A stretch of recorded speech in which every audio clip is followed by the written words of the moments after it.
let's go for our icebreaker. And the mechanics is, magsasabi ako ng isang word and kailangan magtutugma kayo sa sabihin nyo tungkol dun sa word na sinabi ko. So, magtatalikuran kayo. For our first word is smooth. 1, 2, 3. Skin. Okay? Our next word is... Ay, okay na? Okay, for our next contestants, the word is love. 1, 2, 3. Puso. Ulit. Okay. 1. Wait lang pa rin, alam na pa rin. 1, 2, 3. Rebels. Ano sabi mo? Rebels. Doon masyado ka namang scientific. Wala kasi naisip. Okay. 1. Ano? Simplihan nyo lang. 1, love pa rin. 1, 2, 3, go. Valentine. Sorry. Wala kasi yung very good. Okay. Wala kasi yung 1, 2, 3. Love pa rin. Love pa rin. Hanggang sa magtugma kayo niyan. 1, 2, 3, go. Roses.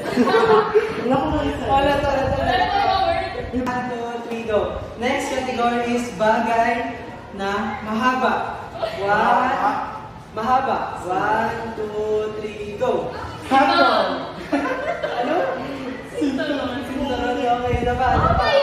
Bagay na mahaba. 1, 2, 3, go. Puso. Bakit mo handog? Ang galing sa ato, ba? Nagdudusog ka na ba? 1. Bagay na mahaba pa rin. 1, 2, 3, go. Idols. Pai. Paano kung maliit ang nagdala? Hindi yung lumalaki. Sabihin niyo na nasa isip niyo. Alam ko na sa isip niyo. Yung video ba yan? Okay, the category is bagay na bilog. 1, 2, 3. Bola!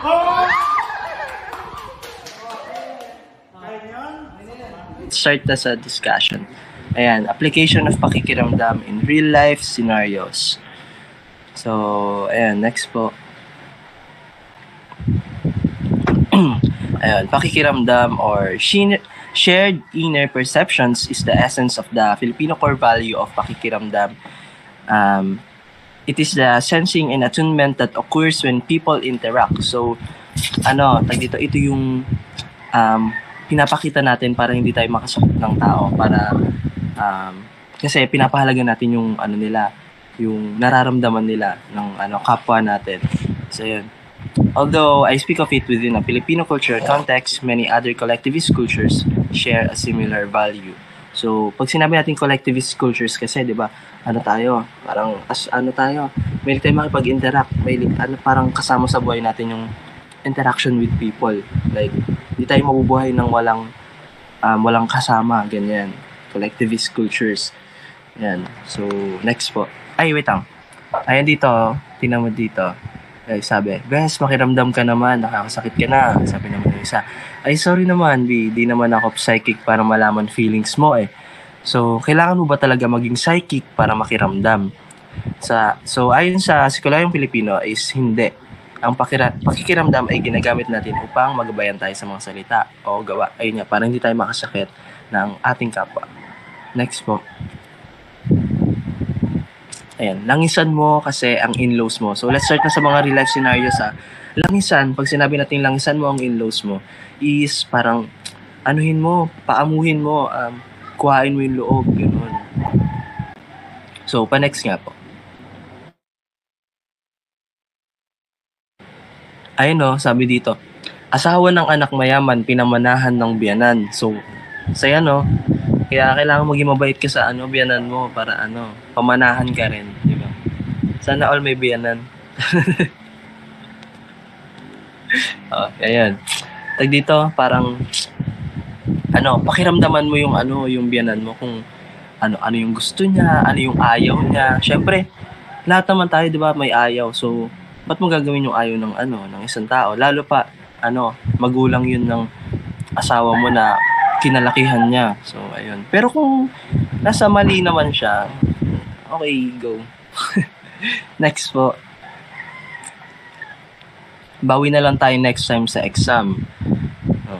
Sana all nakakabawi, di ba? Next po. Ang scenario dito is yung ano, di ba yan ang yan? Pag kunyari, ako, pasado ako. Siyempre ako na to eh, pasado. Joke lang. Kaya pag pasado ka, tapos yung kaibigan mo is hindi, parang, ang hirap mag-rejoice sa, mag-rejoice sa niya, sa tabi niya. Like parang, siyempre siya, baksak siya, di ba? Parang makikiramdam ka kung okay lang ba sa kanya na mag-rejoice ka or basta gano'n, parang ang hirap magsabi sa kanya kasi tayo mga Pilipino is gano'n tayo, mahilig tayo makiramdam para hindi natin masaktan yung damdamin niya. Ayan, next po. Tuloy kayo, be. Ayan, next po. Ayan, sa mga bisita. Diyan, di ba? Pag syempre, pag papasok ka ng bahay, ka muna, tingin ka muna, makikiramdam ka muna. Ala, wait lang. Baka mamaya, nagwawala pala yung nanay niya. Tapos pagkakain na, syempre, makikiramdam ka muna. Mamaya, hindi ka pala kasali dun sa nilutong ulam, di ba? Ka lang, tingin-tingin mo na sa TV, laro-laro ng kuko. Tapos ayan, kakain ka na pag inaya ka, pero pangalawang beses na aya ka kakain. Ayan, next po. Sa tusok-tusok na lang kaya tayo kumain. Next po. So, ayan, RIP po Jacqueline Jose. Ayan po. I don't intend to to disrespect Miss Jacqueline Jose. Pero ayan, ginawa ko lang reference yung niya, yung sa movie niya. Ayan, kumakain siya ng tusok-tusok, di ba? Pag kunyari, ako 50 na lang pera ko, tas yung kaibigan ko kunyari, marami pang pera, gusto mag-samgyup, di ba? Be, makiramdam ka naman, mag-samgyup tayo 50 lang pera ko. Di ba? Yung mga mahilig mag-gastos dyan, ayan, Pecha de Peligro na. Ubus na yung sahod. Lang, sa umpisa lang masaya. 50 pang kain, kasama po pamasahe, no? Ayan. So, ayun, nakikiramdam tayo na natin, like, magtipid tayo. May kasama ka na gano'n. Siyempre, alam na hindi mo isama, di ba? Kumain ka sa samgyup, nasa labas lang siya. Okay, next po. So, yun na lang to. Busog na ako eh. Next po. Ayan pag kunyari, bumili ka ng burger na buy one take one. Kahit gusto mong kainin yun ng dalawa, kasi buy one take one yun, di ba? Gusto mong kainin pareho.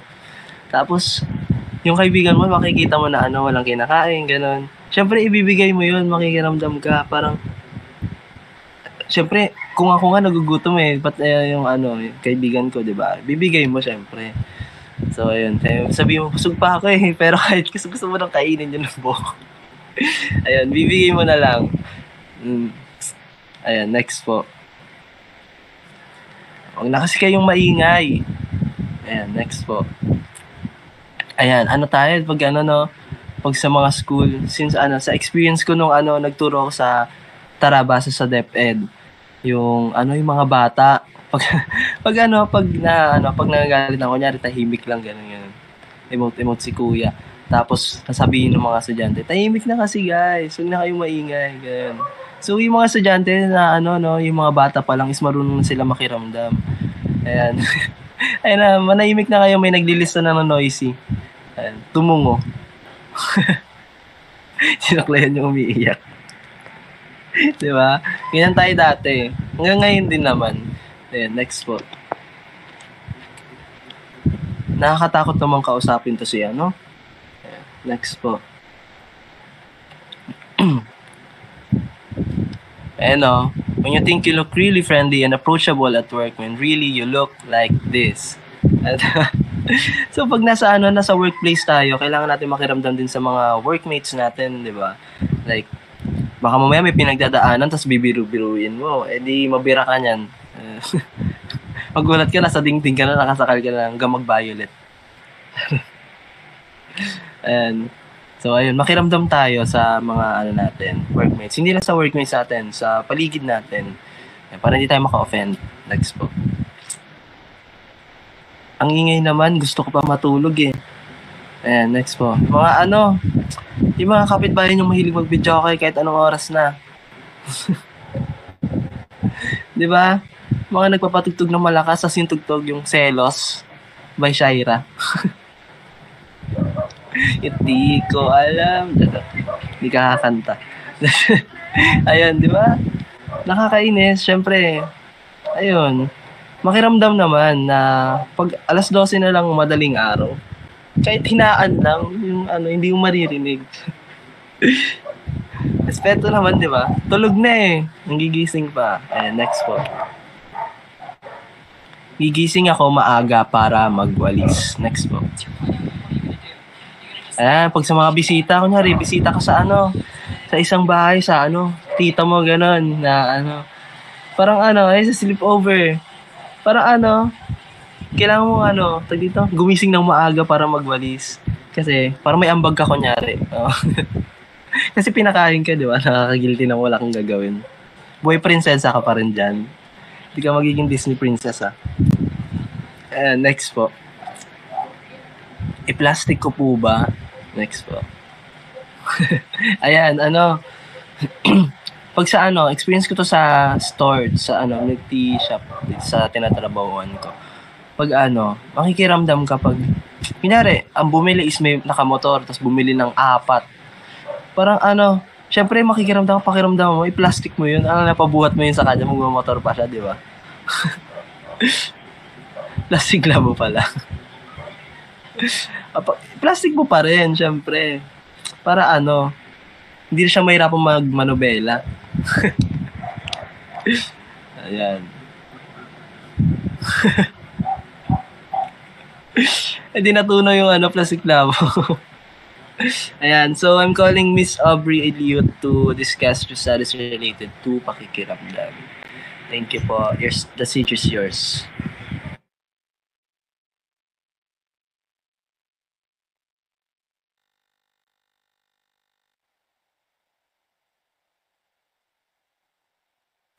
Nakamute ka po ata.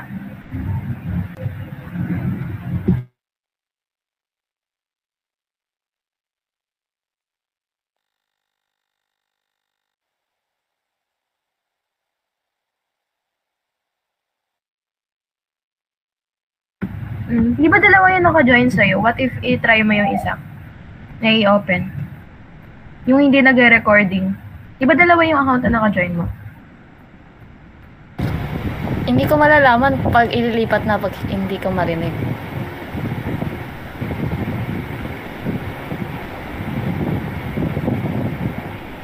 Ulit pakat daw. na lang nung Charot. Aubrey, pwedeng i-cut mo na siguro yung ngayon. Tapos, Pag na lang, ipagdugtungin na lang natin. Kasi meron din naman kanina sa unang part na Good day everyone. I am Aubrey Eliot and I will be discussing about the study that we found related to pakikiramdam. So it is entitled Exploring the Practice of Pakikiramdam of Metro Manila Youth in Facebook and Twitter by Jenica Rosario. Next slide po. So sa study na to, naglalayong unawain kung paano ginagamit o ipinapakita ng mga kabataan na taga Metro Manila yung pakikiramdam gamit ang social media, particular na sa Facebook at Twitter. As a result ng study na to, nakadiscover yung researchers ng mga bagong uri ng mga asal at pag-uugali na ipinapakita ang gamit ng pakikiramdam sa social media. Next slide po. Aubrey, di ba dalawa yung device mo na naka-join? Pwedeng nung isa, parang lower yung volume kasi nag-e-echo siya. Naririnig yung nag-e-echo boses. sa inyo? Wait. Oo, sa akin. Naririnig. Ko na lang. Yung isang device mo na naka-join, naririnig yung boses mo dun, di ba? I-lower mo na lang yung voice. Ayan. Hindi kasi siya okay. na-mute eh. Sige. Okay, okay na. Continue ka na. So we have here the two classifications of behavior. behaviors. First is the apparent na pakikiramdam. It refers to observable or overt displays of sensitivity, consideration, or empathy in social interactions. So, sa social media, ang apparent na pakikiramdam ay pwedeng maipakita sa iba't ibang paraan. Like, kunyari, may nakita kang emotional post ng friend mo sa Facebook, maipapahayag mo yung empathy mo and support sa pamamagitan ng pagko-comment ng comforting things doon sa post niya. Second one is the latent pakikiramdam. It refers to the subtle or hidden sensitivity, consideration, or empathy in social interactions. It may not be immediately noticeable or observable by others. So, kabaliktaran naman to ng apparent. Basically, tungkol siya sa mga feelings or sa loobin na hindi direktang pinapahayag sa social media.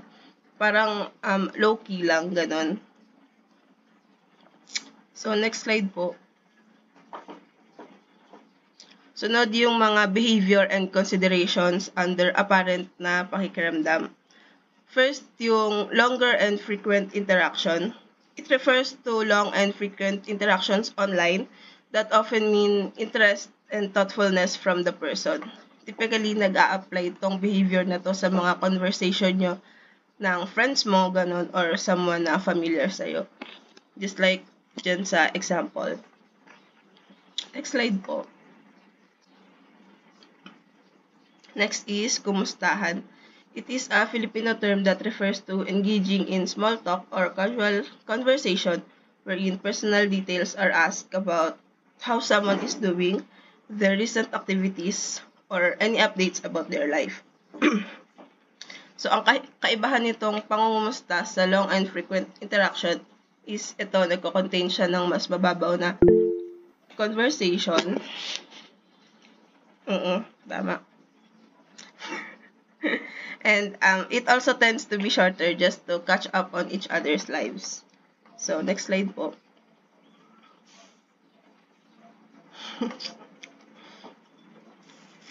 Next is the filtering of words to say. It refers to the act of carefully selecting or deliberating over the words to be used before engaging in an interaction, particularly in online communication. In social media, kasama dito yung pag-edit ng post or messages para ma-ensure yung clarity and appropriateness ng message. Next slide po. Next is parinig. It refers to the act of posting general messages or tweets that seem to be directed at someone without explicitly mentioning their name. So, isa tong paraan para magpahayag ng saloobin or feelings na hindi directly tinutukoy yung tao o sitwasyon na involved. Madalas ginagamit yung parinig in negative context, but it can also be used in positive context, like pag magpaparinig ka sa crush mo, ganon. Next slide po. Use of fillers. It refers to the inclusion of emoticons or emojis, punctuation marks, capitalizations of words or certain phrases that serve to add emotion, emphasis, or tone to written messages. So, yung elements like emojis, madalas silang ginagamit to convey small changes in communication, especially in messages or posts. Like, sometimes it's hard to tell right away kung galit or inis na yung kachat mo unless they use capital letters or they put angry face. Minsan nga, kino-consider natin yung, yung period. Like, kapag may period yung message nung kausap mo, parang it sounds seryoso, ganon. Next, so, mas na-emphasize yung emotion sa tulong ng mga fillers na to. Next is the behaviors and considerations under latent na pakikiramdam. Next slide po. First is lurking, also called stalking. It refers to the act of silently observing or engaging passively in someone's online activities. It involves browsing through their profiles, reflecting on their past posts or tweets and analyzing their previous interactions without directly engaging with them. So, pwede rin to gawin or isa sa paraan para maintindihan natin yung side or intention ng isang tao. Lalo na if hindi tayo familiar sa kanila. Like, kunyari, kapag may nag-add sa'yo sa Facebook na hindi mo kakilala, diba, you tend to open their profile para to see kung sino sila, ganun, without directly interacting with them. Next is yung adding and removing from one's network. It refers to the actions of adding or removing someone from one's list of connections or followers on social media platforms. This action can carry significant implications in online relationships. In terms of adding, nagpapahiwatig to ng interest na mag-build ng connection or bond between people. Sa removing naman, nagpapakita to ng iba't ibang damdamin gaya ng pagiging irritable, disappointed, ganun. Pwede tong tignan as hindi diretsahang paraan ng pagsasabi na ayaw mo doon sa tao. Next slide po. Next is nagpapapansin. Nagpapapansin is not often associated with pakikiramdam due to its direct and explicit way of getting attention. Yet informants say that it is considered as a simple but subtle way of showing a person that you care and support them.